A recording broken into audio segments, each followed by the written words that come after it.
Hello?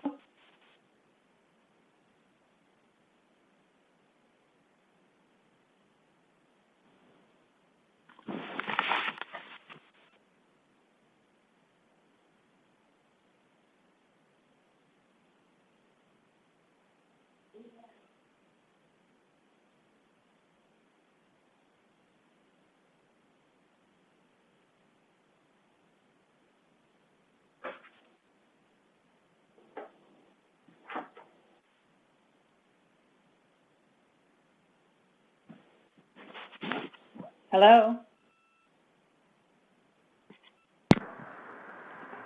Regent Simmons? Hello? Yes, I'm here. Great. Hello. You're on. So the meeting's just about ready to start. Thank you so much. Lisa. This is Rick.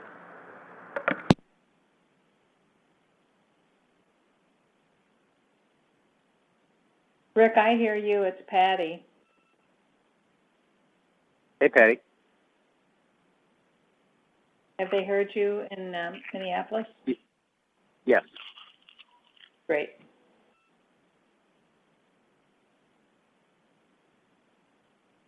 I'm going to be hitting mute shortly. Me too. I'm going on mute now.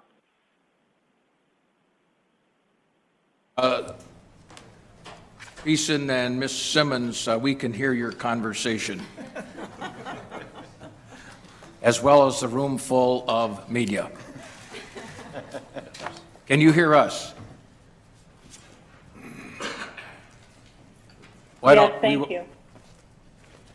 We'll begin. We are here today to receive two reports, an external review conducted by Karen Shanfield and Joseph Dixon from the Frederickson Byron Law Firm, and the results of the internal audit conducted by Associate Vice President Gail Klatt. Both reports are included in the meeting materials posted on the Board of Regents website. We will receive and thoroughly discuss these reports today, but will not take any formal action at this point of time. However, I want to assure everyone that we will address the findings and recommendations of these reports promptly.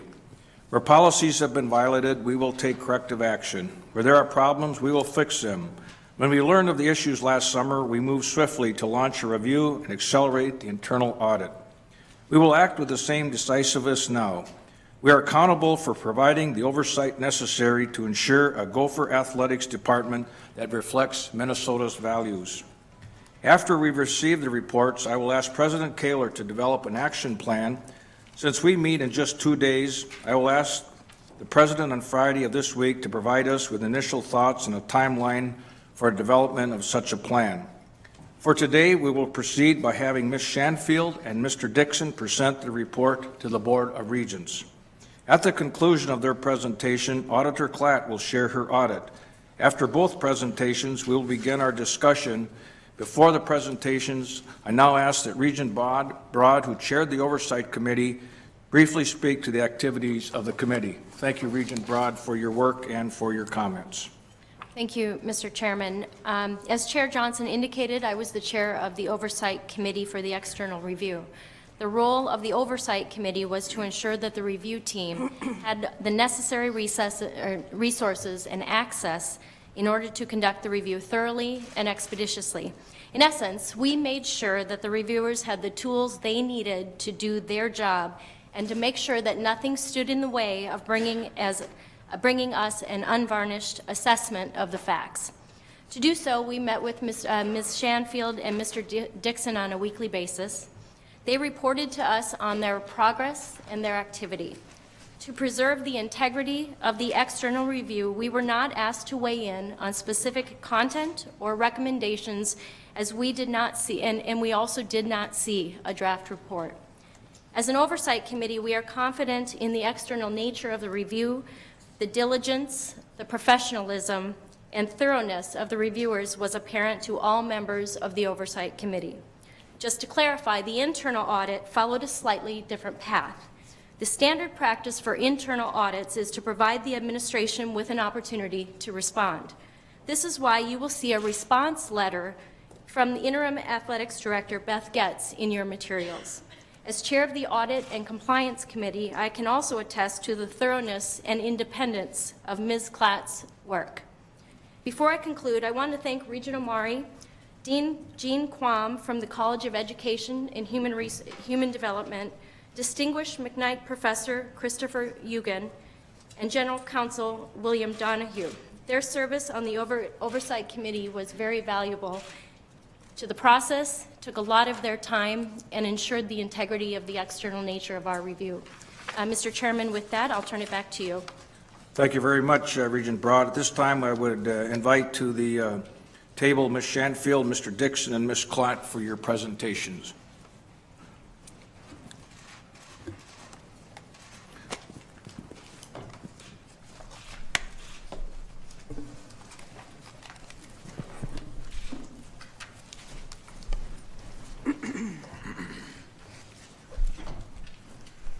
Please proceed. Chair Johnson, Board of Regents, President Kaler. Last August, the university and the broader community reacted strongly when Athletics Director Norwood Teague admitted that he had behaved inappropriately towards two of his female colleagues. The university leaders, student athletes, parents, donors, legislators, the broader community in the state of Minnesota had sincere concerns, serious concerns, and wanted answers. They wanted to know if sexual harassment was pervasive in the university athletics department, and they wanted to know whether there were things the university should have known or should have done to avoid what happened. To get those answers, the university asked my colleague, Joe Dixon, and I to conduct a thorough review of the climate and hiring practices in the athletics department. The university told us in no uncertain terms that it wanted the review to be objective, thorough, fair, accurate, and complete. We've done what the university asked us to do. Our team of 10 lawyers and paralegals took a deep dive. We interviewed over 100 witnesses. We reviewed 250,000 pages of documents. We conducted a broad survey, and we reviewed survey data from past surveys. Then we analyzed what we found. We didn't start with any preconceptions. Our process was to follow the facts wherever they led us, good, bad, or indifferent. This report speaks for itself. We're going to provide an overview of it now, but the report is a public document. We encourage the public to read it. You will see what I have said is true. It is comprehensive, and it reflects a diligent and thoughtful review. Above all, it is fair to those involved.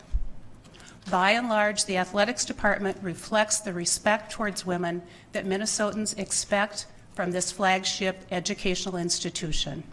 We found no systemic or pervasive inappropriate behavior in the athletics department when it comes to the treatment of women, and that's women, employees, and athletes and students. But we did find some isolated episodes where behavior fell short of the university's expectations, and in there, we also found some times when there were certain shortcomings in processes, in policies, and in systems. We think the university should learn from this review and should address these gaps, and we've indicated in our report 5 pages of recommendations to do so. Let me start by talking about the scope of the external review. We were tasked with 5 items. The first was to review all post-resignation allegations of sexual harassment against Mr. Teague or other senior leaders in the athletics department. There were 11 such reports. They came from multiple sources, and they came in from the time frame August 8th through September 8th, 2015. Second, we were asked to look at confidential complaints of sexual harassment in the athletics department during Mr. Teague's tenure. You'll recall that is July 2012 through August 2015. We looked at and responded to those complaints as well. We didn't reinvestigate the underlying allegations, but we did review how the university handled each one of those. The third item, whether the university knew or should have known of allegations of sexual harassment by Mr. Teague but failed to address them, was another question that we addressed. The fourth item, the hiring and vetting of Teague, we looked very carefully at the hiring and vetting process, and we have made recommendations for moving forward in a slightly more structured fashion. And finally, we were asked to look at the climate in the athletics department for reporting and addressing claims of sexual harassment. Now, you'll see that these are broad charges and that they cover 3 years. But you'll also see that our scope was somewhat limited. We're talking about sexual harassment, and we're talking about the athletics department. We looked at climate, and we looked at Mr. Teague's hiring. A number of witnesses talked to us about other issues, primarily about Title IX compliance. You know that Title IX of the Education Amendment Act of 1972 covers sexual harassment, sexual assault, and gender equity. When witnesses raised issues in this context that related to the athletics department and sexual harassment, we considered them. But when they raised issues that related to gender equity more broadly, we did not. Gender equity is not the subject of our review. It is the subject of a review that's going on now that's being conducted by the federal government. And finally, when we learned about things that were outside the scope of our review, we shared that information with the university so that it could take actions that it felt was appropriate.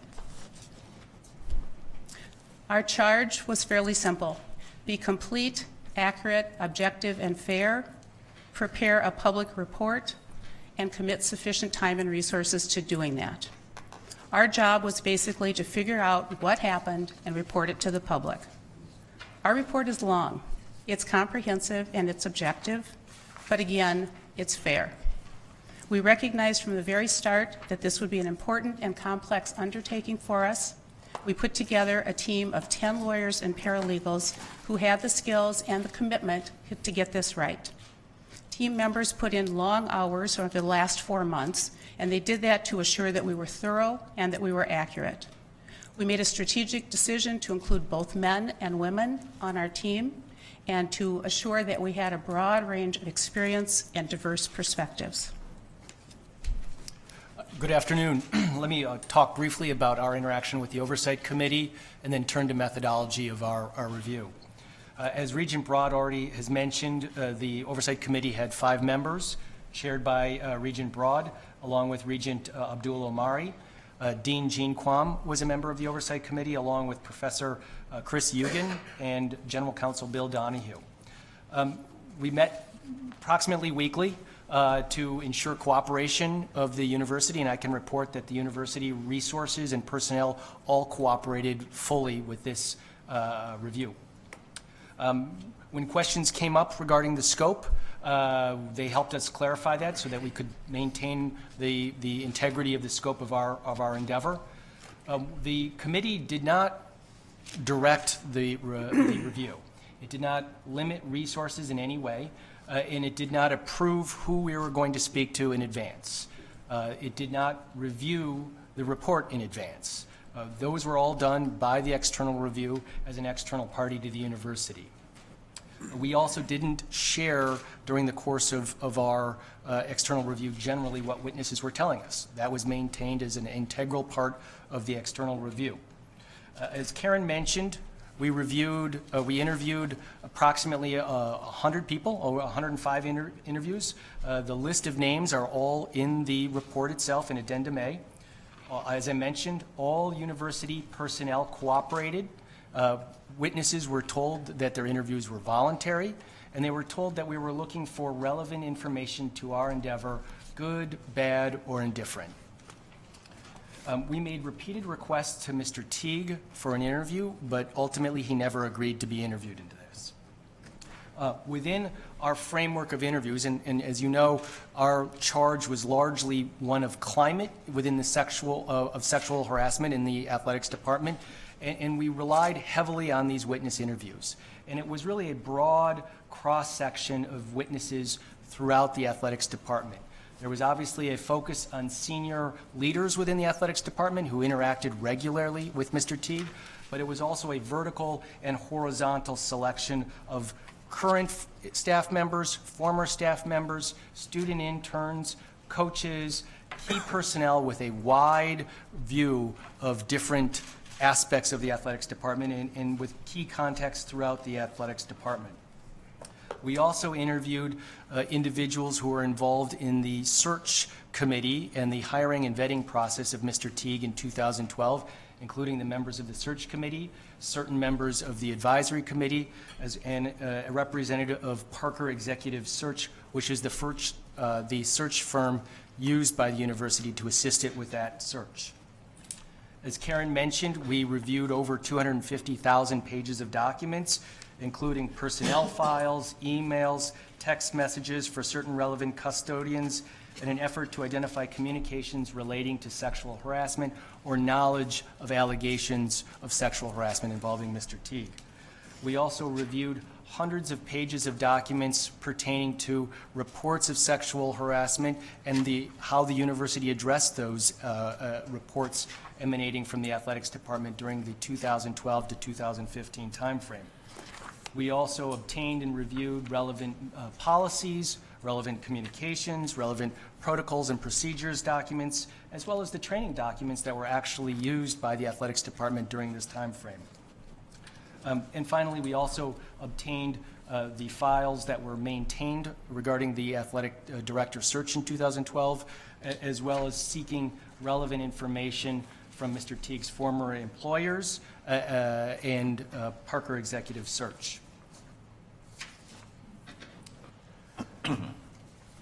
So let me turn to one of the other things that we did in terms of not just witnesses and documents, but surveys.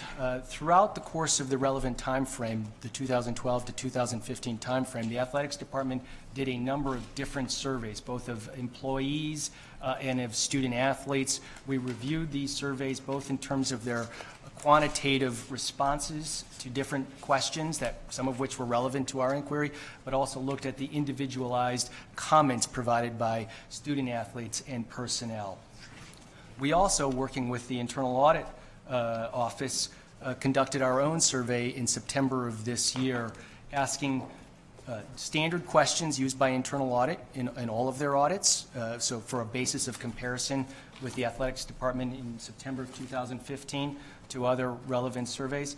But we also asked specific questions regarding sexual harassment in the athletics department. And as part of that survey, which was very broadly cast, went to over 800 individuals who were full-time employees, part-time employees, student workers throughout the athletics department.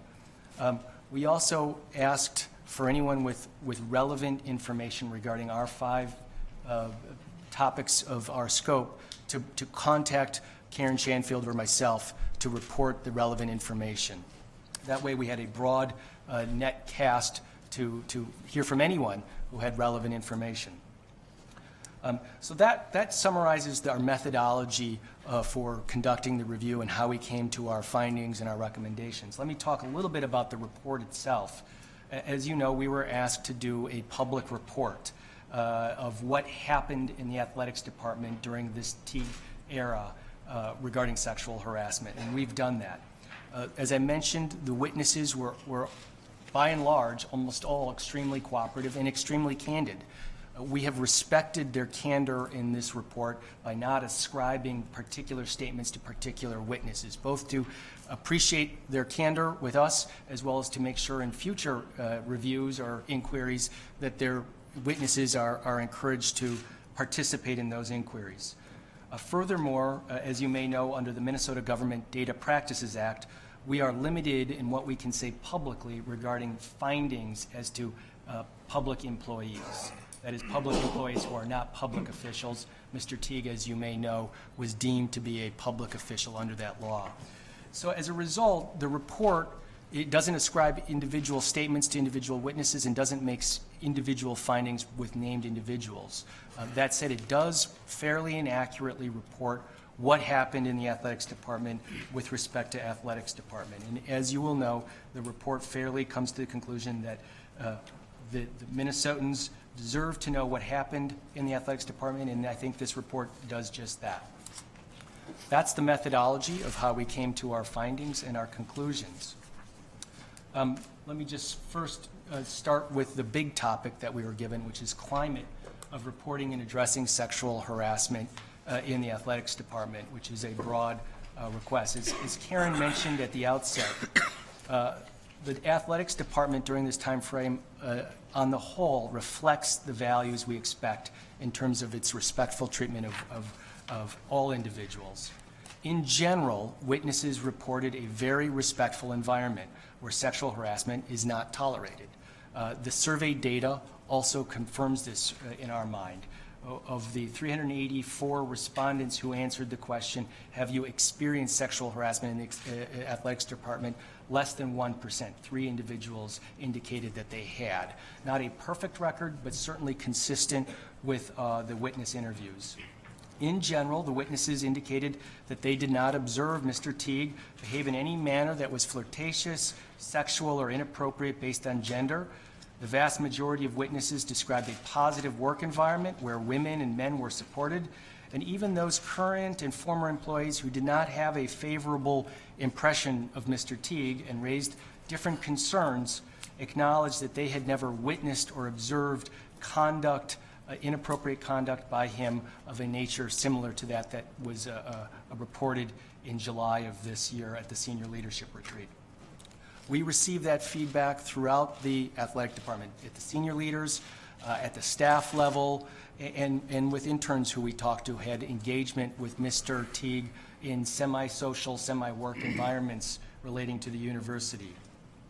We did find, in a few instances, instances of particular conduct, communications by personnel with the athletics department, including senior leaders, verbal and written, that was inappropriate and inconsistent with university policy. And we've noted that in the report.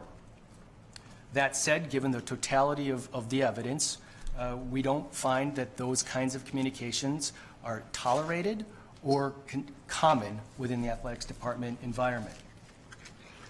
We did also identify evidence of behavior by Mr. Teague that appears to have been similar in nature to his behavior at the senior leadership retreat. The nature of the behavior involved third parties who were not employees or students of the university, and the nature of that behavior was not reported to the university until after Mr. Teague resigned.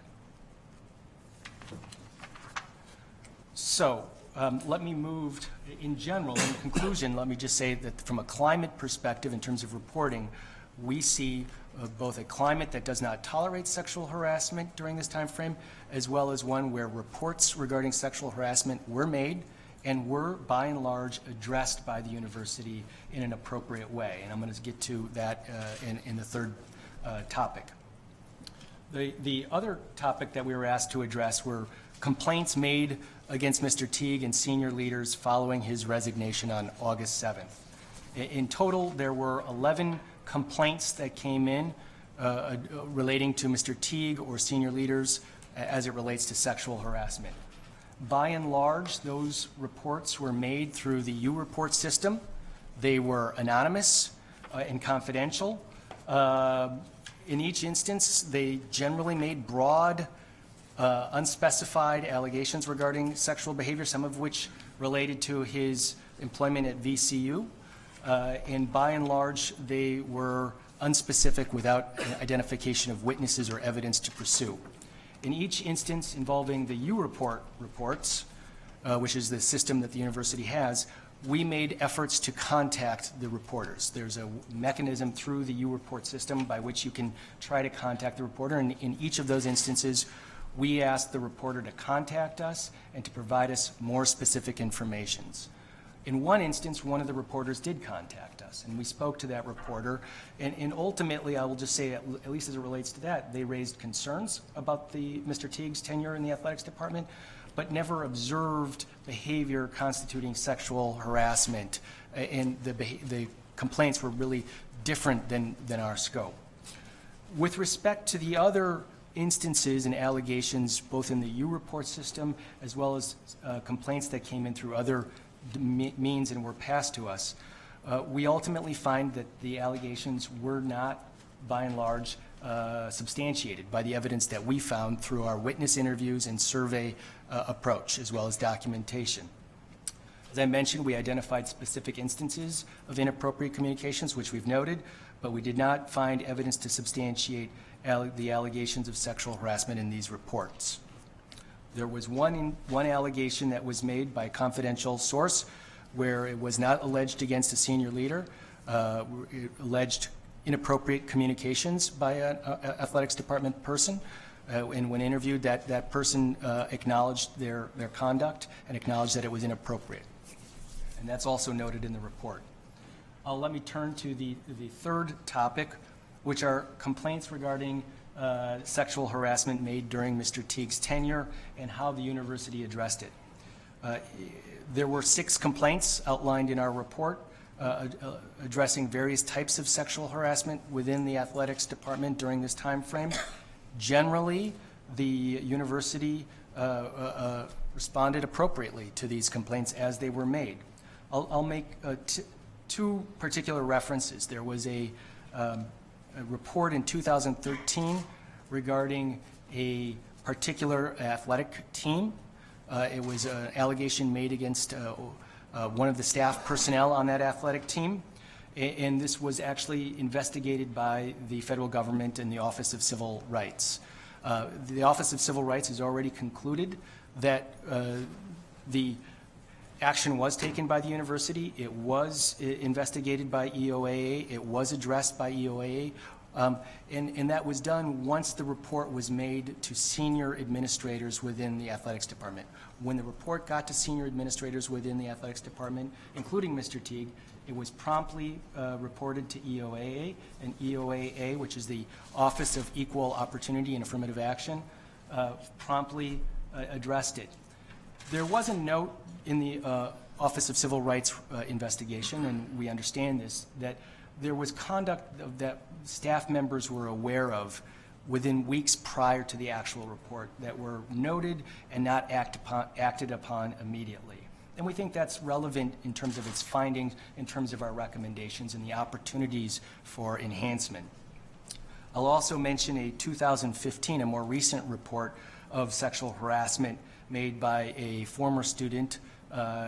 She made a report to student housing one night in this past summer regarding a different athletic team and individuals who had harassed her. The following morning, she also sent an email to the team address. So there were 2 reports made by the same former student.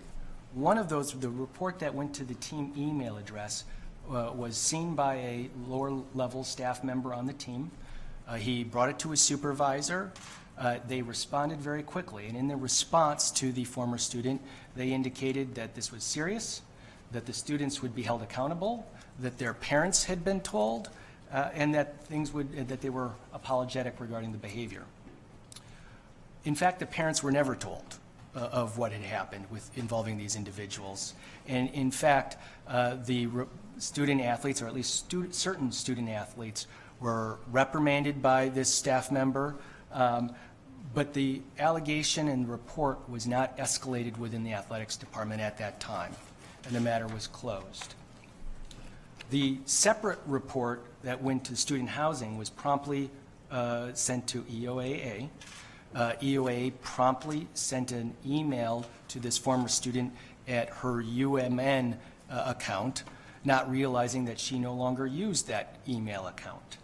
When this former student did not respond to that email, a few weeks later, EOAA sent another email indicating that they were closing the investigation because the reporter was not pursuing it, and noting that they would reopen it any time if she wanted to do so. A week later, EOAA sent a report, an email to Mr. Teague and the athletics department indicating that they had noticed a pattern of potential issues with a particular team at the university and wanting to discuss that more, and the athletics department was open to that. But the report itself, which was included in that email, the specifics of those allegations were not raised to senior administrators by EOAA at that time.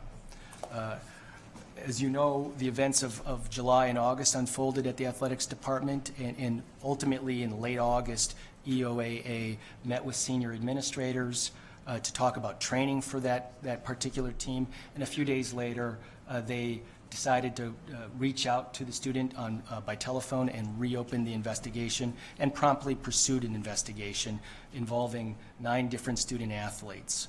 At the conclusion of that investigation, EOAA determined that 9 of the student athletes had obstructed the investigation by providing false information. 1 of the student athletes had physically threatened the former student, but ultimately concluded that it could not validate sexual harassment as to any individual. There was sexual harassment according to EOA, but not as to any individual.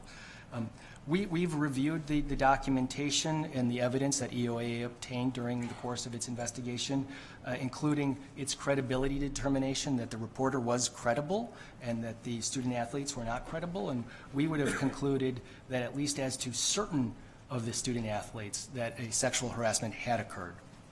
But on the whole, in general, the university during this 2012 to 2015 has created mechanisms for reporting sexual harassment. When incidents of sexual harassment have come up, those are utilized, and they have been addressed by the university throughout the process. The next item we looked at was whether the university knew or should have known of any of the allegations about Mr. Teague and sexual harassment. So basically, did the university miss sexual harassment, and should they be held accountable for that? Of all the witnesses we talked to, and again, they were candid with us, there were many who criticized Mr. Teague's management style, which was quite different than his predecessor.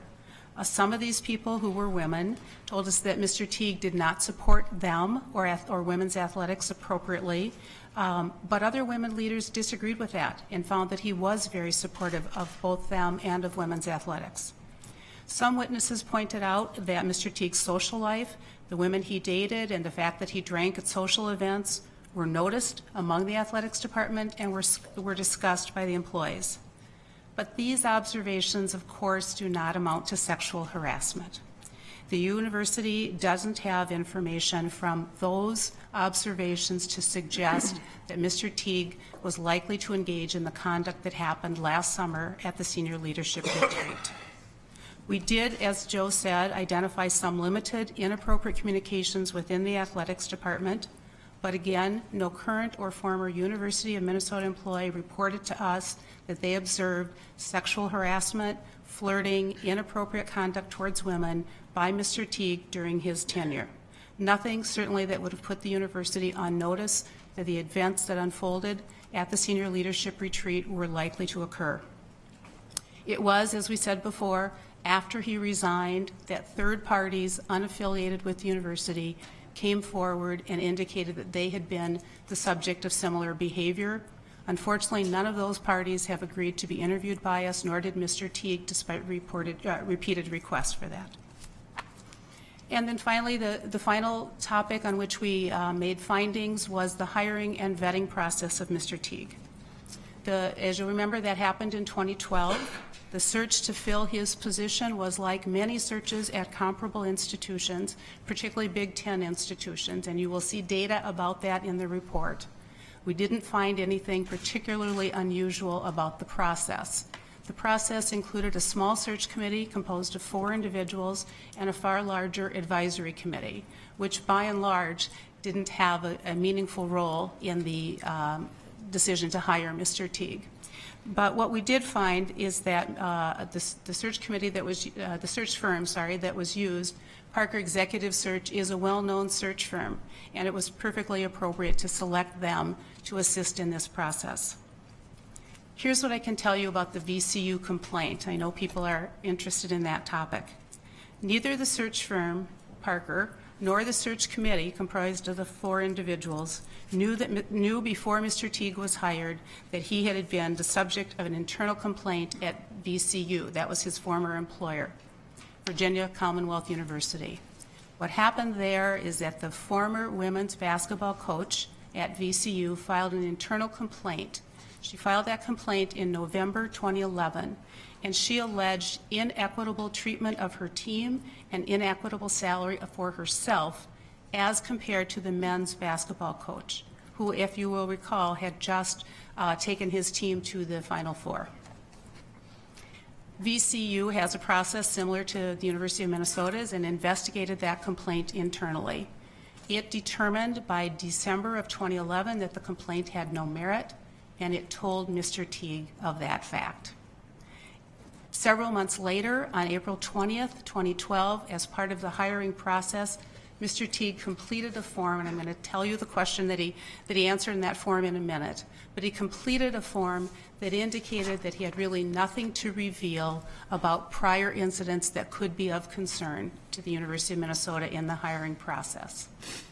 What he didn't know at that point in time, and what others I think did not know at that point in time, was that this women basketball coach at VCU would continue to press VCU for a settlement, and that settlement took place after Mr. Teague was hired. It took place in June of 2012.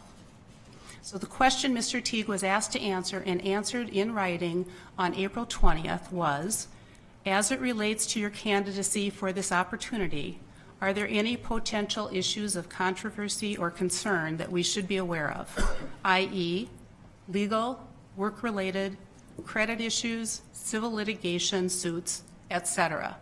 That language was crafted by Parker Executive Search, and Mr. Teague answered no to that question. The question's ambiguous, and it really leaves it to the applicant to decide how to answer it. Some applicants would have said yes to that question. Mr. Teague said no. When we asked VCU, we were told that there were no complaints of sexual harassment against Mr. Teague, including the complaint that I've just described to you. So even if there had been additional vetting, we believe the result would have been the same. And even if the university had been aware of the unsubstantiated complaint from VCU, which it was not, even if it had, it would not have had a reasonable basis from that knowledge to expect that Mr. Teague would engage in the behavior he engaged in last summer. We did identify gaps in that hiring process, and they're the subject of some of our recommendations.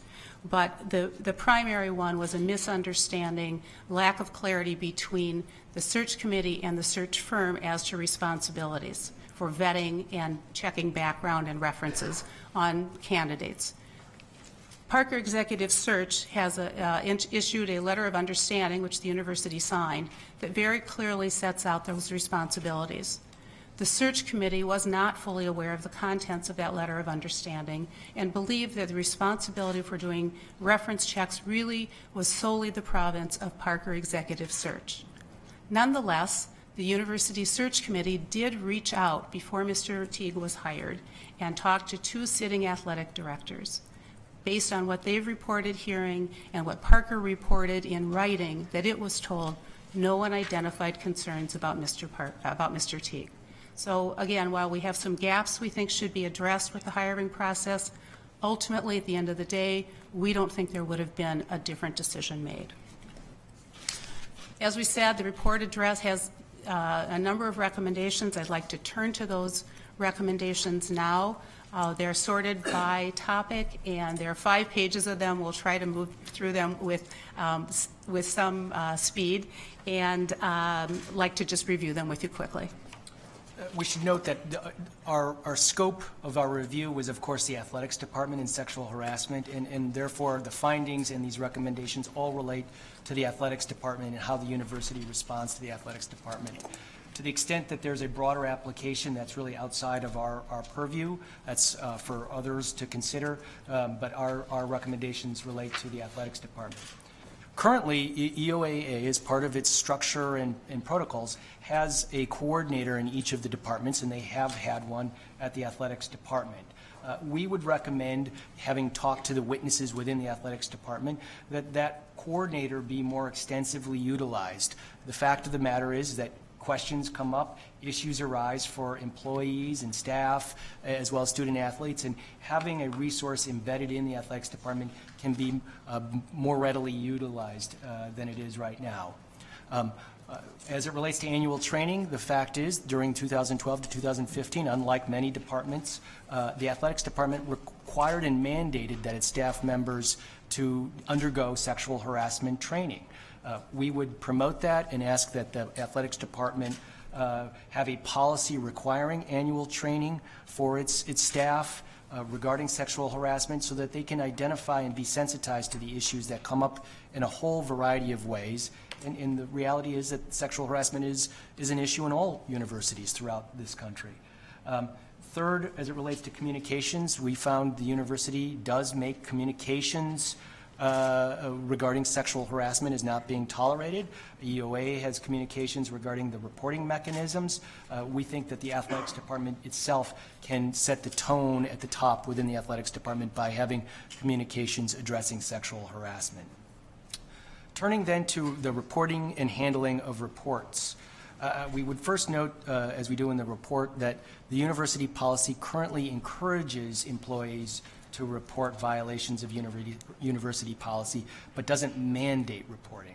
As it relates to the athletics department and its employees and this subject of sexual harassment, we recommend that the athletics department have a mandatory reporting for its staff if there is a reasonable basis to believe that a violation of the sexual harassment policy has occurred.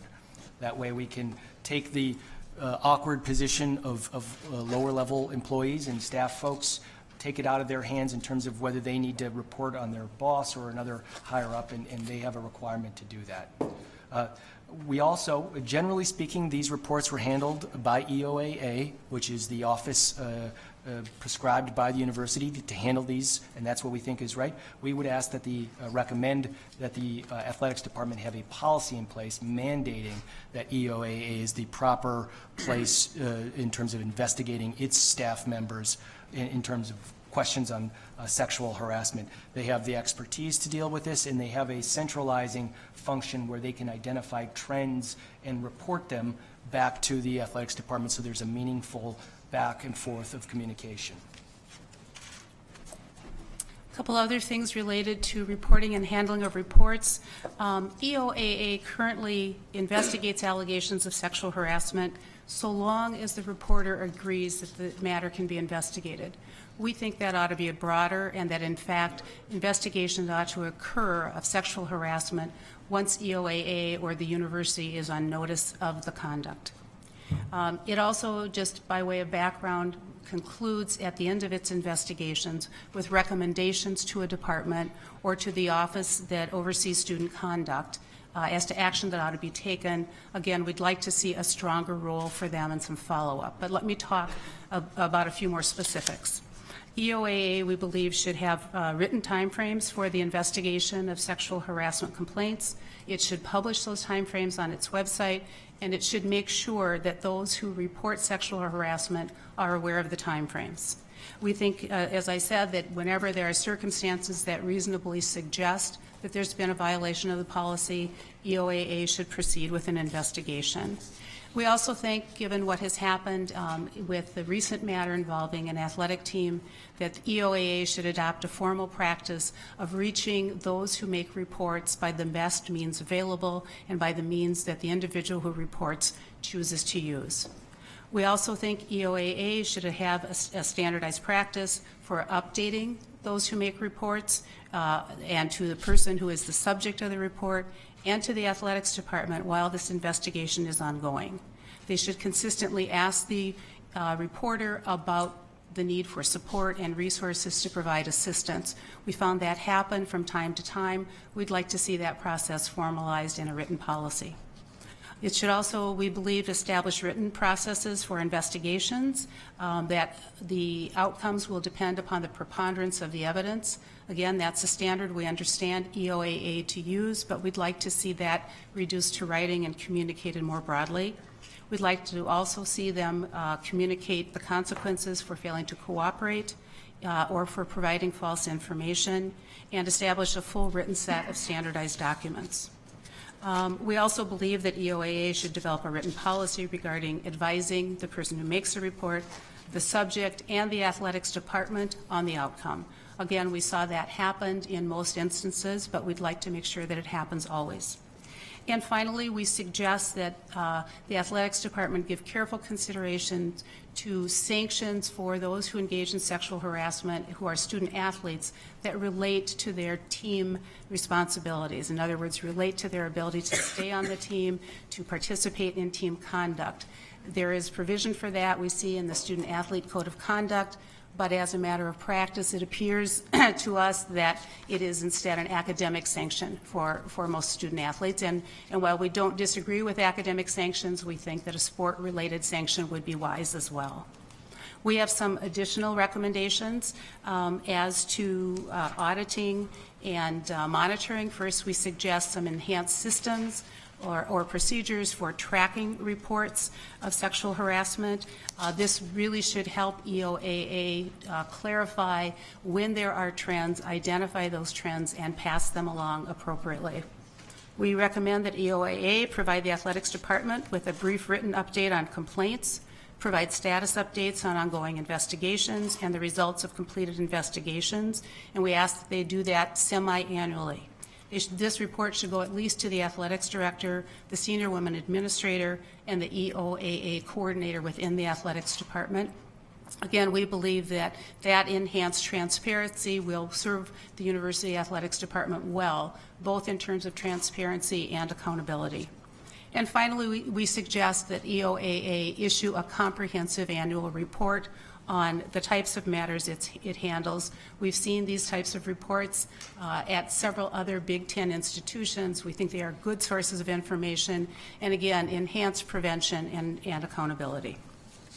In terms of monitoring and auditing, we also suggest that the annual surveys that go to student athletes begin to include questions that include questions about sexual harassment, so that students are reminded of their responsibilities simply by answering the questions, and also that additional data can be received so that it can be acted upon. Next, the university should annually assess the effectiveness of dealing with sexual harassment in the athletics department.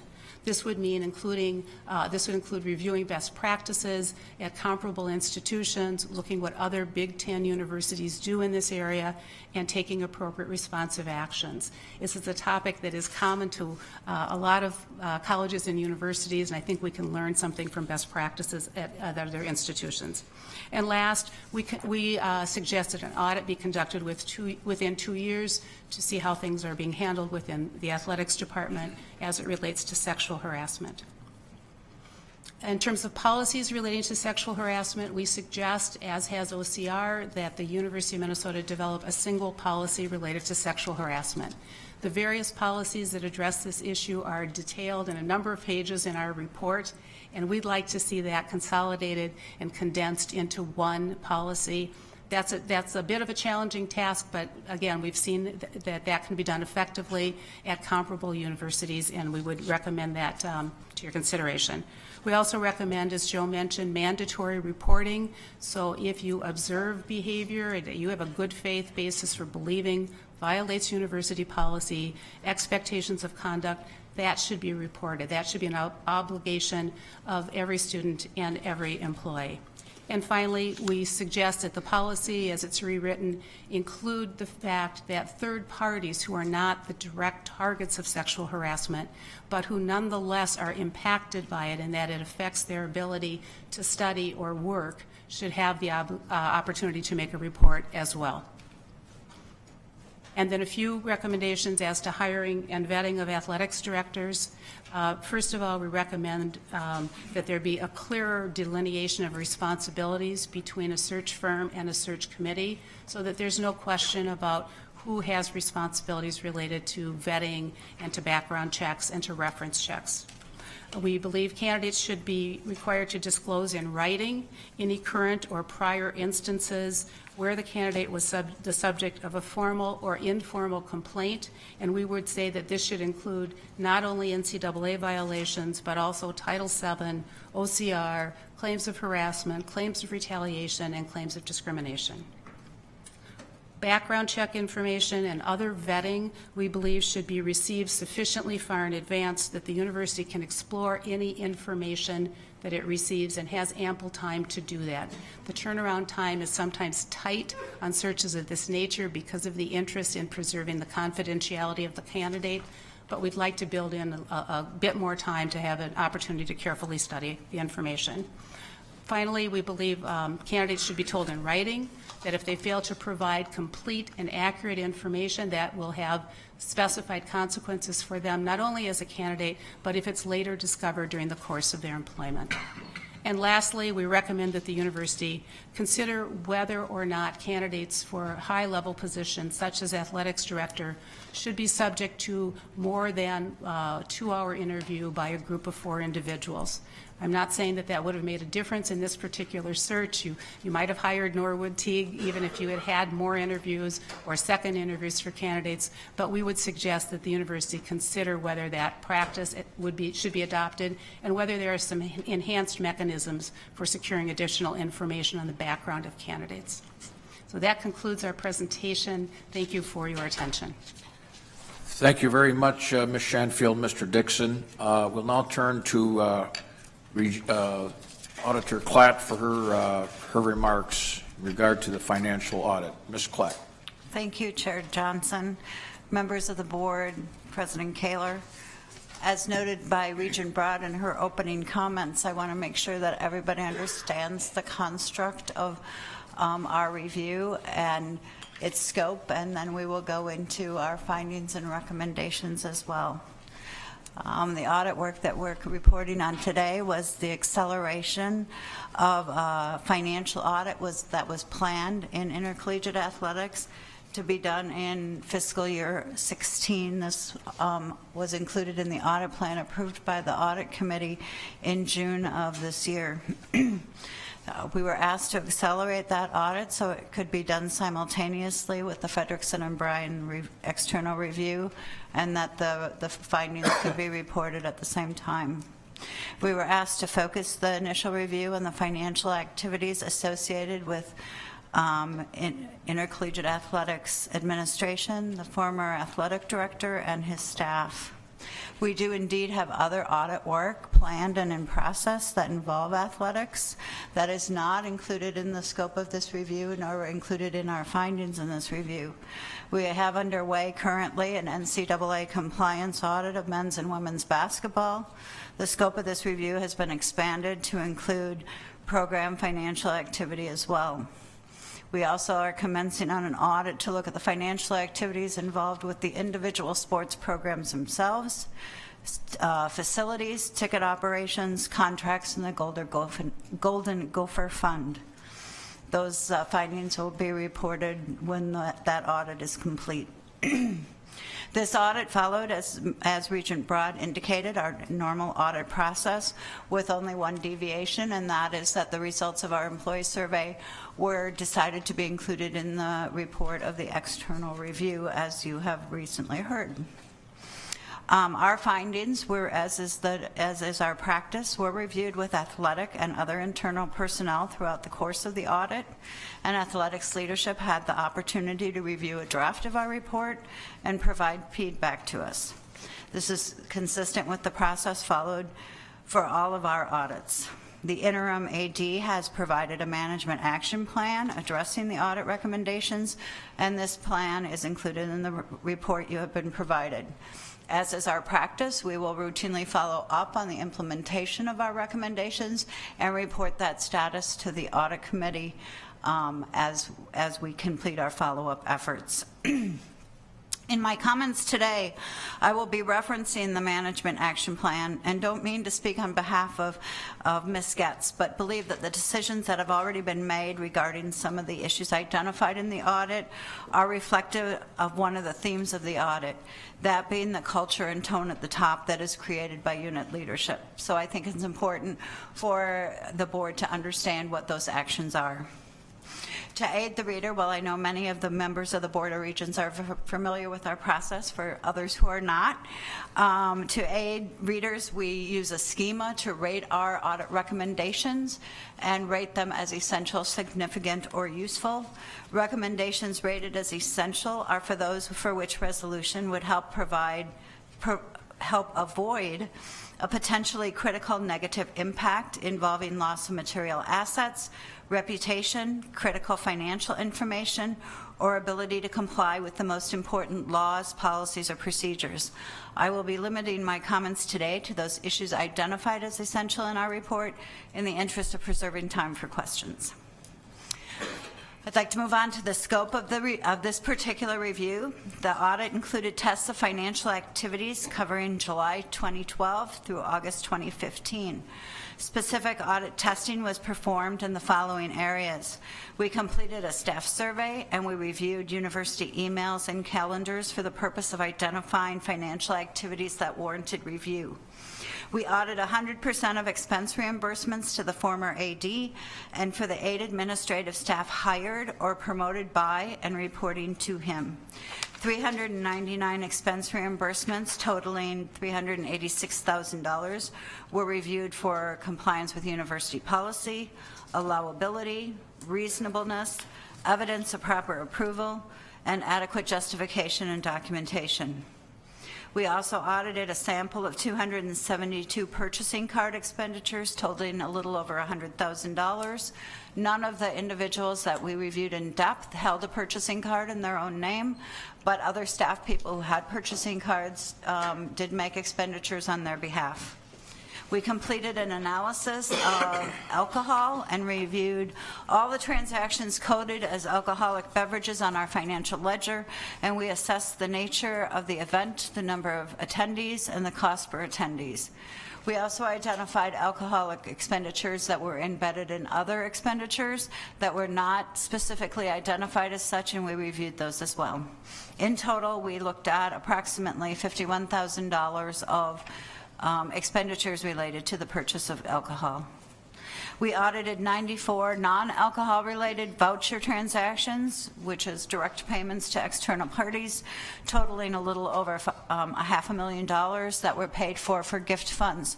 And I think it's really important for members of the board to know that in all the financial activity we reviewed and those that involved gift funds, we found no evidence of any expenditure that was made that was not consistent with donor intent, which was a specific attribute that we tested for. We audited areas of human resources and payroll, reviewing compliance with hiring, job classification, and payroll policies. This was in response to allegations raised about certain searches, certain promotions, and certain salary increases. In our review of that, we did not find any violation of university policies. We reviewed financial transactions with selected external parties, namely Villa 7, Burton Fuller Management, Learfield Sports, and Major League Baseball. And finally, we reviewed the use of complimentary tickets and suites controlled by the former AD. Again, this was in response to an allegation that gifts were being gifted to personal friends of the former athletic director, and we did not find any evidence to support that or substantiate that allegation.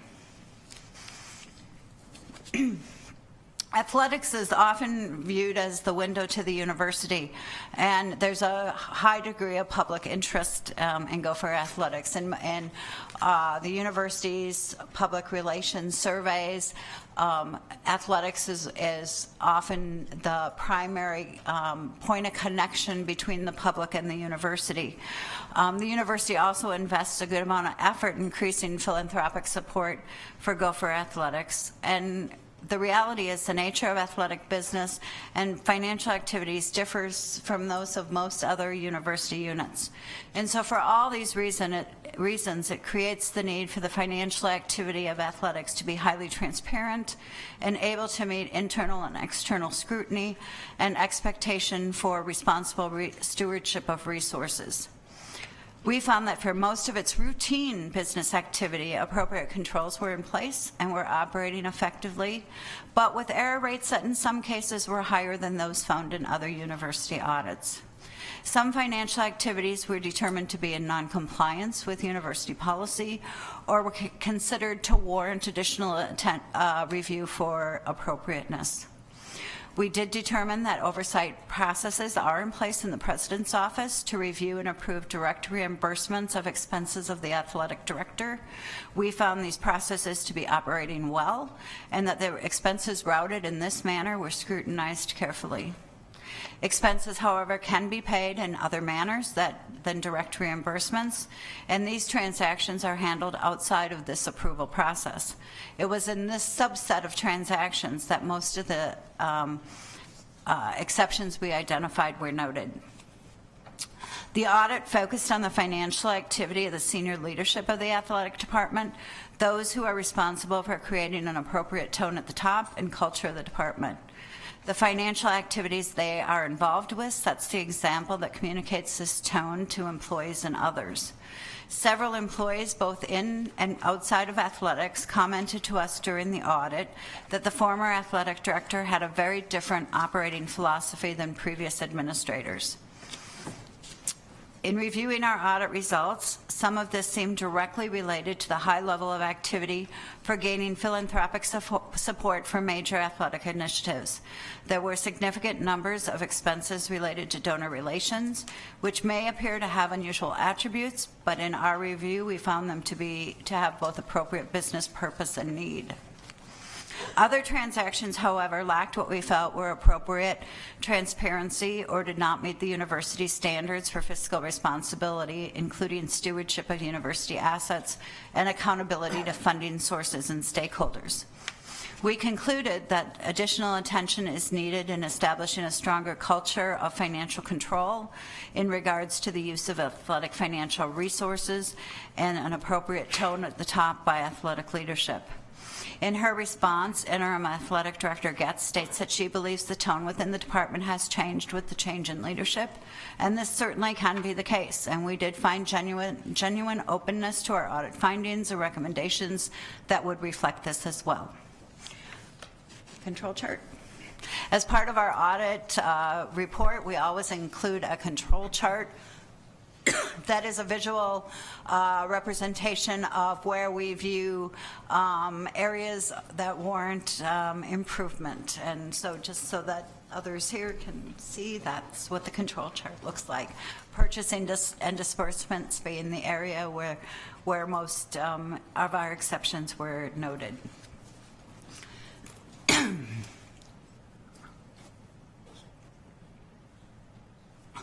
Moving on to our major findings and recommendations. In reviewing a wide number of financial activities, we noted numerous examples where, first, receipts were not always available to support the expense incurred. The testing in the athletic work resulted in a 6% error rate in this regard, and that's similar to other university units. We also determined that the justification for the business purpose of expenses was not always adequate. 30% of the transactions we reviewed did not have justifications that met university standards. This is notably higher than the 21% university average. This was particularly prevalent for expenses related to travel and hospitality expenditures. Appropriate justifications are very important for athletic expenditures because they often involve business activities that are not common within the university. Without adequate justifications as to the business need, the cost of effectiveness of the expenditure, it is difficult for us and for those who approve the transactions to assess the appropriateness of the expenditure. We also determined that account coding was often inaccurate. 23% of the transactions should have had a more accurate financial coding applied as compared to the university average of 3 to 8%. Appropriate coding is especially important for expenses involving alcohol to help ensure that the expense is charged to an appropriate funding source, and those sources are very limited. One-up approval was not always obtained for expenses incurred on behalf of the former athletic director. There were a number of expenditures which were paid by subordinate employees in which the former AD participated. To ensure that one-up approval control remains effective, we always recommend that the highest-ranking individual involved pay the expense. Alcohol was at times purchased using a university purchasing card, which is not allowed. This generally involved payment of expenses to a vendor outside vendor for purchases of food and alcohol at events at non-university facilities. We recommend that athletics should revamp its administrative process to ensure that all necessary receipts are provided, that all transactions are properly justified and coded in the accounting system, university policies are consistently followed, and one-up approvals are obtained. Our testing of financial transactions found instances where policies were not followed or where the expenses incurred warranted additional review for appropriateness. In terms of noncompliance with university policies, we identified expenses incurred for holiday parties, which are never allowed on any university funds. Hotel expenditures that exceeded university limits. Many university units struggle with adherence to these limits, so this is not unique to athletics, although the number of instances was higher because of the amount of travel involved. There is a university process for obtaining an exception to these limits, and this process was not utilized in the cases we took exception to. We determined expenses related to hospitality expenses that did not have a university purpose or exceeded the university limits for these expenses. Expenses that were personal in nature and should not have been paid for by the university. Use of first-class airfare. Expenses for gifts that exceeded university limits for these types of expenditures. And finally, the lack of adherence to exception to bid purchasing thresholds that resulted in a violation of Regents policy, and this is detailed in issue number 8 in your report. In terms of expenses that, while allowable, warrant further consideration as to their appropriateness and business need, we identified moving expenses that exceeded the recommended amount by university policy, use of private planes, use of private cars and limousine services, purchases of clothing for athletic staff, expenditures related to the purchase of alcohol, food purchases for internal meetings and events, and payment for medical services for student athletes, which is detailed as issued number 5. We recommend that athletics seek reimbursement for those expenses deemed to be unallowable and where the expense resulted in a personal benefit to an athletic employee. Management's response indicates that reimbursements have been obtained for all current employees, and they are seeking reimbursement from those employees who are no longer employed here.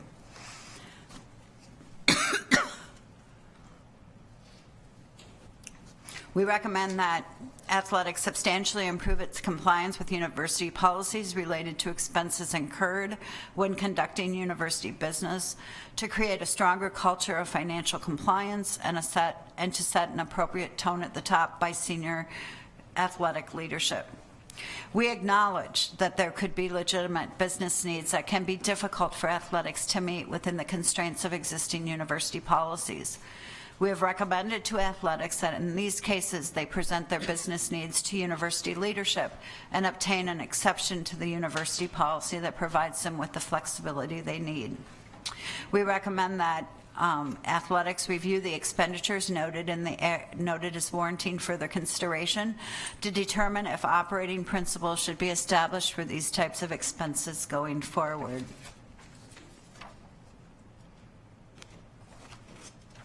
Management has proposed the establishment of a financial oversight group that includes Central University financial leaders to review their financial activities, their financial business needs, their financial processes.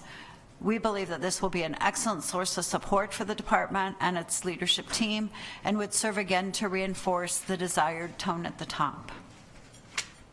Moving on to financial activities with outside parties.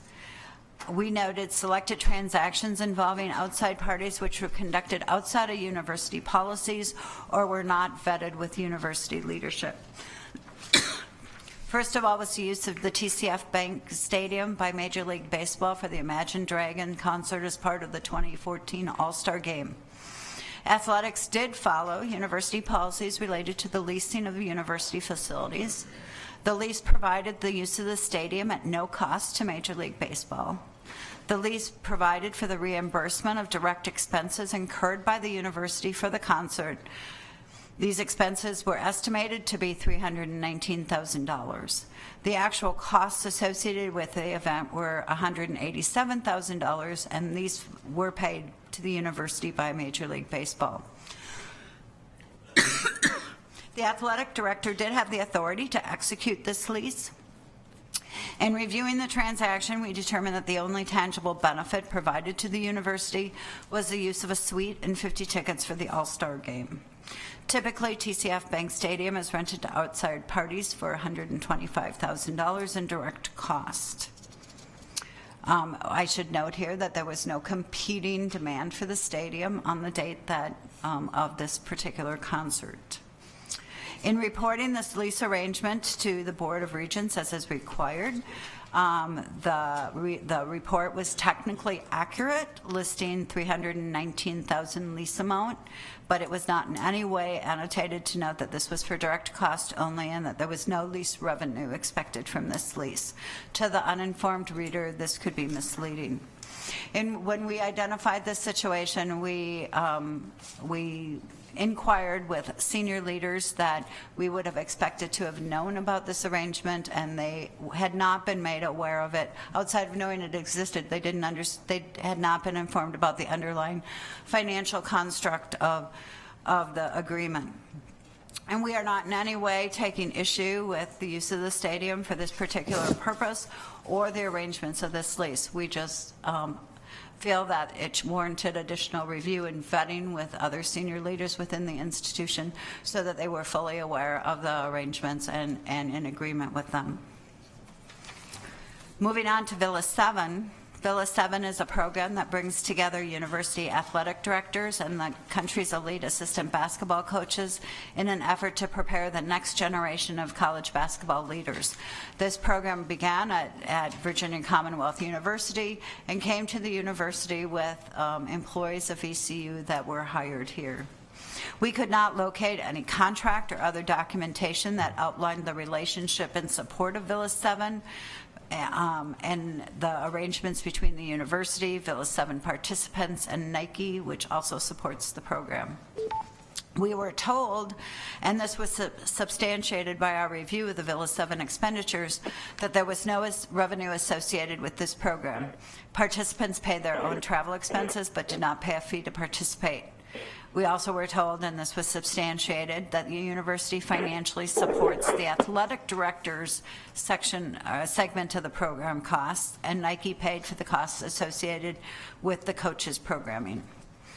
Over the 3-year period, athletics paid a total of almost $150,000 for Villa 7 expenses. In addition, a senior athletic employee estimated that he spent up to 15% of his time on Villa 7 activities. Given that there is no documentation that specifies what level of financial and staff commitment the university is willing to provide to Villa 7, we recommended that this arrangement be reviewed and a determination made for future commitment to the program. Such commitment should then be properly documented with approvals at the appropriate level. Ms. Getz, in her response, indicates that a decision has been made not to continue involvement with Villa 7 going forward. Contracts between Learfield Sports and athletic employees.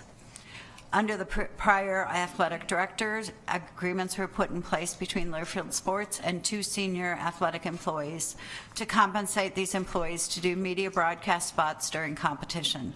These agreements were put in place during fiscal year 2012 to 13 and continued to the time of the audit.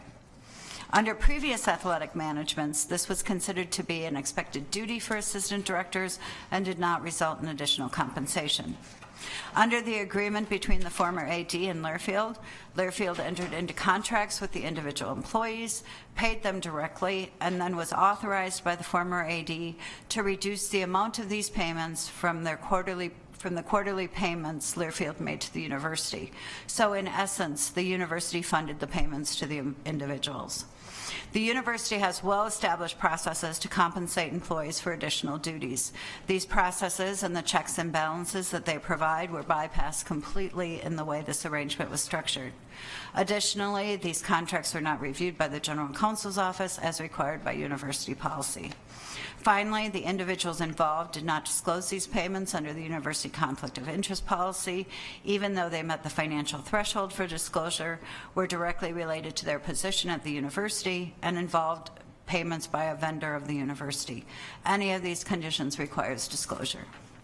We have recommended that these arrangements be reviewed by athletics with the Office of Human Resources to determine if additional compensation is warranted, and if so, how such compensation can be accommodated using university processes. Again, in Ms. Getz's response, she indicates that these arrangements have been discontinued and that similar arrangements will not be allowed going forward. We also made significant recommendations rated as significant concerning the timely submission of overtime hours for payment, the process used for hiring athletic trainers in light of new Big Ten conference standards, and the consumption of alcohol in athletic facilities. And that concludes my remarks, and I believe we are standing for questions. Thank you very much, Auditor Klatt. Before we take questions, and the three of you may remain there, I'd ask the President for some brief comments. Thank you, Mr. Chair. First of all, thank you, Ms. Shanfield and Mr. Dixon, for your diligent work, your thorough examination, your advice, and your insights. You did indeed conduct a review with the utmost integrity and independence. And Associate Vice President Klatt, thank you for your always excellent work. And I also want to thank the Oversight Committee, capably led by Regent Laura Broad and including Regent Abdul Amari, for their diligence on these issues over the past few months. Both the external review and the audit will help us improve and become a stronger university. Remind you that quickly following the sexual harassment of two senior leaders, the board and I received Norwood Teague's resignation.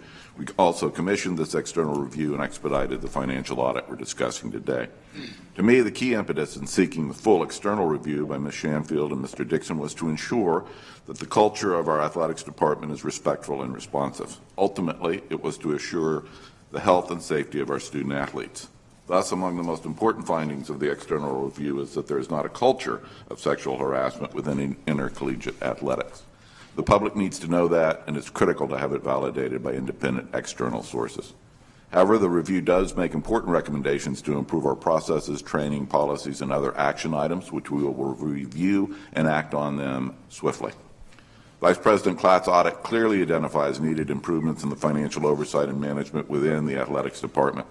Athletics management has addressed the audit recommendations, and we have increased oversight in all intercollegiate athletics financial operations, but we can and we must do better.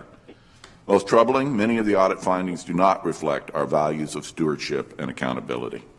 As you've heard, we've begun actions that address some of the audit findings. All current employees who were inappropriately reimbursed or received overpayments have repaid the department, and we seek immediate repayment from former employees.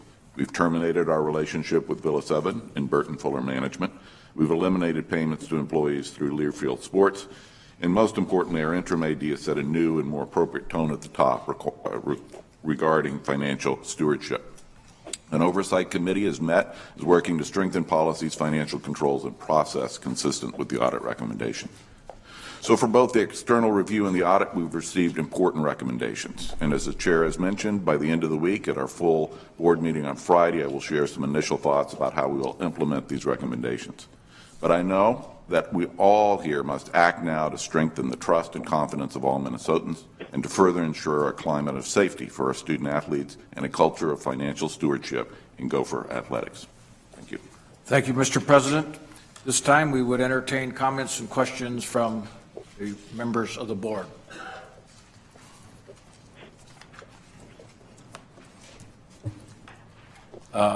Also, Regent Simmons, are you still with us? I know that Mr. Beeson is no longer. Regent Devine, please. Yes, Regent Johnson, I am still with you. Okay. If you want to make comment or questions, please signal so. Would you, Regent Simmons? Now we have Regent Devine, please. Thank you. Thank you, Chairman Johnson. First of all, I'd like to again reiterate our thanks to Regents Broad and Omari for their work and the time that they've devoted to this endeavor over the last few months. I know it's been significant, and I do want to certainly thank you on behalf of the board. And also, Gail, I want to thank you for your work and obviously the work that Fredericks and Byron and their team have done. My interest in the board has been, it's in my tenure on the board, has been a focus on with the impact of focus on student-centered outcomes. And within the report that you gave here this afternoon, it pleases me to see that by and large there was the students and the interns that are affected in the athletic department have been well treated, and there hasn't been incidences of harassment and so on. In the recommendations that you've talked about recently, in last May, the state legislature passed a new statute that required additional reporting that related to the Cleary report and some of that's gone on. And I was wondering if you had an opportunity to look at those new reporting standards that have been recommended for MnSCU and the University of Minnesota. MnSCU, I guess it has to be adopted as mandated by the legislature. It's been recommended that it's been adopted here at the University of Minnesota. Do you have any comment, or are you familiar, or are you aware of what those new things are? And you made reference to increased reporting, and are any standards that might be applicable here about what we might do in that regard? Ms. Shanfield or Mr. Dixon, please. Chair Johnson, Regent Devine, I am generally familiar with the statute. I haven't looked at it in detail as it impacts this particular area and this particular report. But certainly we think that more reporting and more visibility, more transparency is warranted. And if that is in fact what the statute would have the result of occurring, we think that would be a good thing. Mr. Dixon? Chair Johnson, Regent Devine, I would also just note there are good policies in place. We have identified gaps in how the issues are addressed, both in terms of training staff personnel to recognize issues, as well as to ensure prompt follow-up where sexual harassment is dealt with.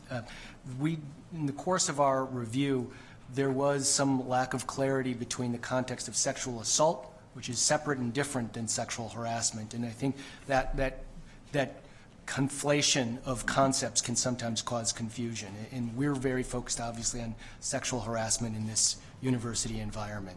Thank you. Thank you. Further questions? Regent Hsu, please. Thank you, Chair Johnson. I want to follow up on that. One of my concerns or questions relates to how we look at sexual assault versus sexual harassment.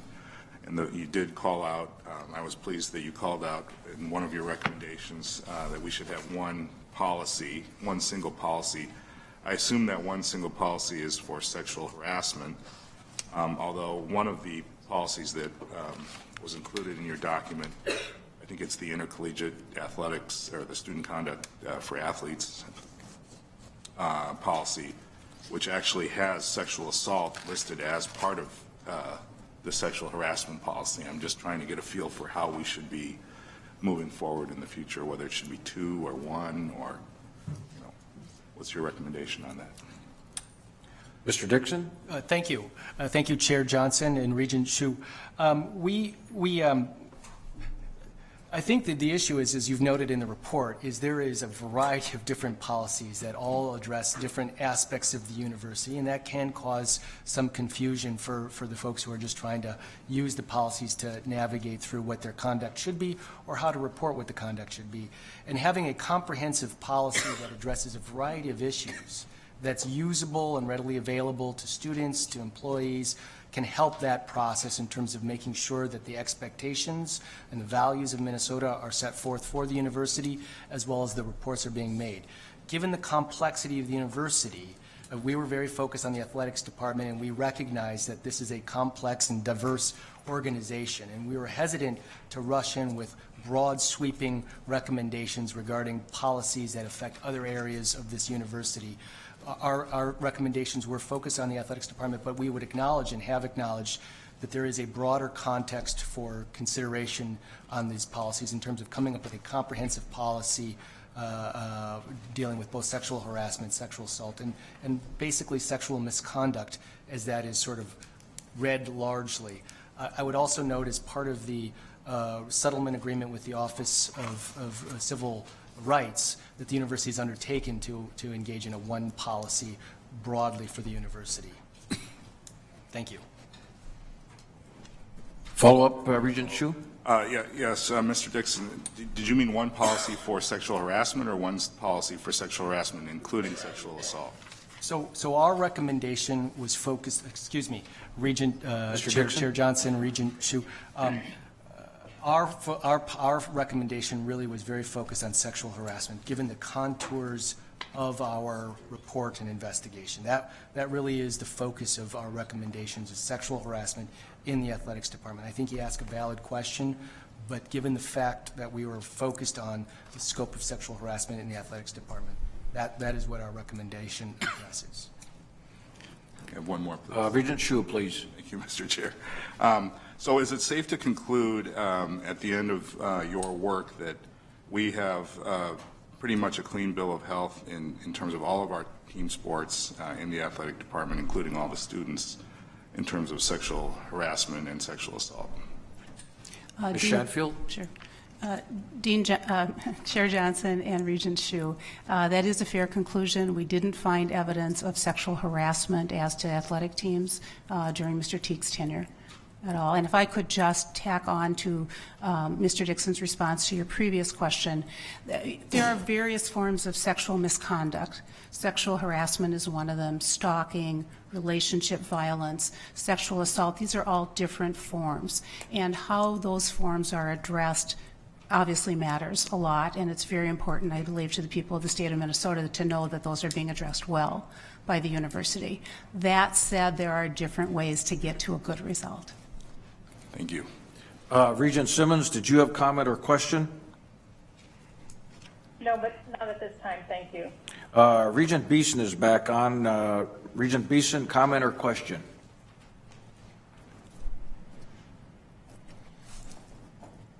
Okay, I guess not. Any other comments or questions? Regent Broad. Thank you. Thank you, Mr. Chairman. You know, I was recently asked if I was pleased or displeased with the findings, and I really don't think that's necessarily the right question, because our goal was really to come up with the information and learn. And so generally, and this is speaking for myself and not on behalf of the Oversight Committee, I just want to make that clear, but generally with a report and review as comprehensive as this, and it was, you know, you're just generally looking to get the facts. And whether they're good, whether they're bad, whether they're ugly.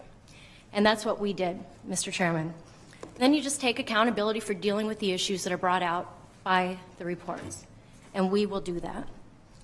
We were definitely surprised, I was definitely surprised by some of the findings on the policies that were not followed, policies which need to be put in place, and expenditures which were out of bounds and non-transparent.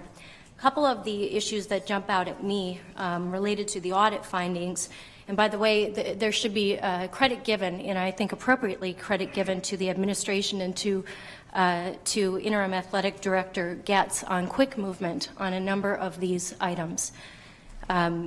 If you want to put the check mark by complete, a number of them are, and that's significant.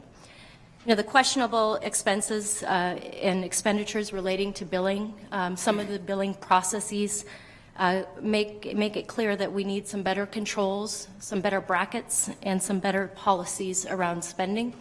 I think there needs to also be some clarity around pathways for escalation. If your boss asks you to do the wrong thing, it's still the wrong thing. And we need to make sure that we have some structural off-ramps to make sure that the right decisions and the right things are done. And related to the external review findings, I'm thankful that the commitment to mission is clear in the Department of Athletics and the university, in that we don't have a climate that is a climate which cultivates or accepts sexual harassment. The university is bigger than one person or a set of people, and that's a really good thing.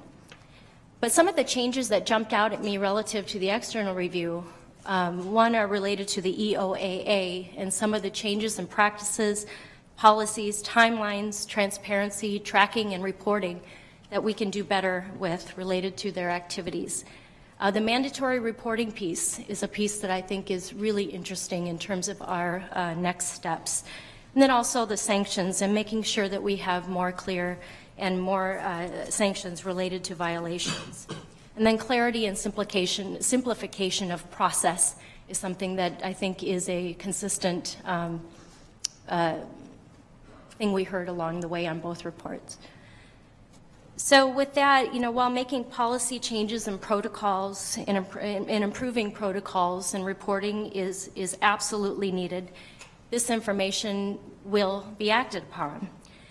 However, some of these things are just a matter of judgment, and there is no training for common sense. And we need to do a better job in this university at all levels in that regard. And certainly, while tone at the top is critical to infusing appropriate decision-making throughout an organization, we cannot just rely on that tone being right. We need to put the structures in place and not let a theoretical or an actual bad tone at the top impact and win the day. And I think we're moving in that right direction generally, and I know that we'll be moving in that right direction subsequently. I'll be anxious as the chair of the Audit and Compliance Committee to hold our university and ourselves in this board accountable to the changes that are evident in this report related to athletics, but also related more broadly across the university. And I appreciate that we as a board took this action. I appreciate the administration and athletic support of taking this action. I think it's an important step for our board and for this university in moving things in the right direction. Thank you, Regent Broad. Further comments or questions? Regent Cohen, please. Thank you, Chair Johnson. I just want to thank Ms. Shanfield and Mr. Dixon and the members of the Oversight Committee. I am really proud of our university and our athletic department in terms of sexual harassment. There definitely, it seems that there's a culture of respect, and I am very glad to hear that. I'm also proud of our administration for calling for this scrutiny and being very open to it. And I'm glad to see in the financial areas where there does need to be some things need to be addressed, that our athletic department is already addressing those and that the president will look at them. So I'm very proud of our university. Thank you, Regent Cohen. I believe Regent Simmons has a comment or question. Yes, thank you, Chair Johnson. I just want to make sure that I am having the same sense that we as a board and the administration are having. I'll just throw out my reaction to the report. And what I'm hearing is that we have good policy, we have appropriate expectations, both in our individual performance and when we look for people to hire at the university, that our culture and our leadership has the appropriate values. But what we have found in these reports is that we don't always have compliance, that we have individual behaviors that aren't in compliance with the policies, the expectations, and the culture. So I think that the task for us is to make sure we have appropriate monitoring to assure accountability to good policy and good expectations. And I just want to make sure that my sense is aligned with that of the board and the administration. Very good. Thank you, Regent Simmons. Regent Rocha. Thank you, Mr. Chair. I am also pleased by the fact that the board has worked as diligently, I know, with the chair and the vice chair and Regent Broad have been very active in ensuring that the independence of the process has been preserved, because I know that's a challenge for the institution when we give a report that people outside of the university will look at it with some level of skepticism. And I think from my perspective, with the president supporting the process, with the board taking the lead, I think that's important. So people do understand that independence was present. I want to ask a question following some of the comments that Regent Broad made. As I listened to the conversation here, and I'm focusing a little bit more on the audit side of this matter. We have identified some challenges, some decisions that I think Regent Simmons, to some extent, touched on a moment ago, where decisions were made that were outside of either common sense or specific rules, and we have ensured that there has been a remedy of sorts. But the remedy is one that I think a lot of people outside the university environment wouldn't recognize, because it's just give it back. And so my question is, and this is to Auditor Klatt, is that process, is that approach to these kinds of violations of policy, is that enough incentive, or is there a stronger accountability, whether it's discipline or even termination, for making those kinds of decisions? Would that be a stronger way for us to ensure that people are incentivized to follow those policies and procedures? Auditor Klatt, please. Chair Johnson, Regent Rocha. I would say, in terms of the policy violations that we identified, that in most cases they were not egregious. It was not. We took a very, some might say, rigid line, that if our policy was you could spend $100 on something and athletics spent $102, we took exception to that. So it's not like they did not get close to those limits in many cases. In some regards, our policies, say for example, in terms of hotel expenses, our policy is you can spend 150% of the federal per diem limit, which is a pretty standard in travel policies. And we have a carve out on that employees can stay at conference hotels if they're over that amount without getting any approval for that. In the case of athletics, they often stay at hotels that are hosting meetings or events, but they're not conferences. But it's a similar type of situation where you are engaged with a group of people staying in one facility, and that is part of the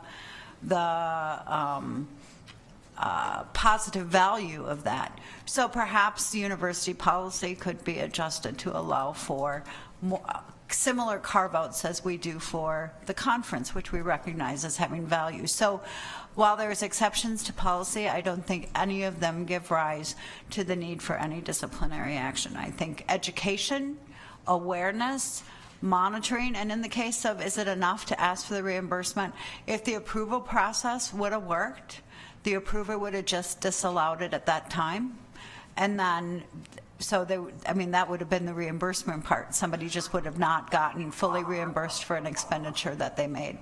But no, I do not think there's any need for any additional disciplinary action. Thank you. Very good. Thank you, Regent Braun.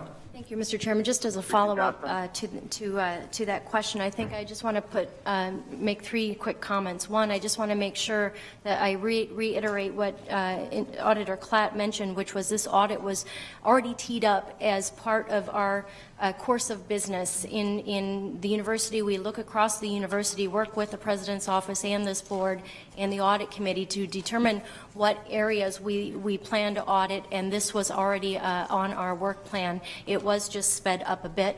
There is a part two, I believe, that is already in the works that was also part of our previous work plan, which will continue as planned. And then secondly, the follow-up really comes through the Office of Internal Audit, who will be tracking the progress on these findings and will be reporting to the Audit Committee. Very good. Thank you. Regent Johnson? Yes, Regent Beeson. Thank you, Regent Johnson. And I'd like to thank the presenters and also my colleagues who spent a great deal of time around this issue. I would like to ask the President to consider a longer-term structural change, and that is to think about the possibility of having our CFO with a direct reporting relationship and supervision over the Director of Finance and Athletics. Our job is to think about this issue on a long-term basis, and this incident will come and go, but athletics just sort of inherently has great pressures around money, and at the end of the day, this does become about money. And I'd like to look at something organizationally that we might consider. I'm reminded of the compliance being moved out of athletics a number of decades ago in connection with some other incidents. And I think that's worked well. Thank you, Regent Beeson. President Kaler, comment, please. Thank you, Chair Johnson, Regent Beeson. That certainly is a item that we have on our list to consider. I won't elaborate on that now because I would like to have a little more than a few hours to work through the options on this. But your analogy with NCAA compliance, I think, is a very valid one and probably holds for EOA as well as financial activities. Let me stop there. Yes. Very good. Further comments, questions? Regent Lucas, please. Thank you, Chair Johnson. Thank you to all of you, the presenters. You have, I think, helped us wade through this and come out on the other side with some comfort. But I believe that we are going to have to, going forward, take some of the structural changes that, for instance, Regent Beeson suggested. I'm really pleased that Athletic Director Getz has taken some really specific actions so far, but I don't think we're through this yet, and I think all of us feel that we have to keep our eye on this and that some changes will have to happen. Thank you. Further comments? Further comments? Regent Hsu. Thank you, Chair Johnson. As long as we have a few minutes. Ms. Klatt, could you give us an idea of how this audit of athletics compares to audits of other parts of the university in terms of compliance? Certainly. Ms. Klatt? Regent Johnson, Regent Hsu. I would say that audit results traditionally in athletics give rise to a higher number of exceptions than we find in other units, although we have selected other units in universities that in the university that would have similar profiles.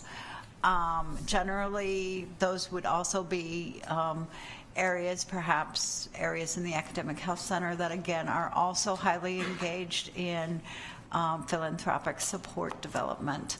That seems to be a common theme around some of the nature of the expenses that give rise to exceptions more common buying of paper and pencils, that these are hospitality, large hospitality type of expenditures that involve many people external to the university and in different locales than most people would involve the university. So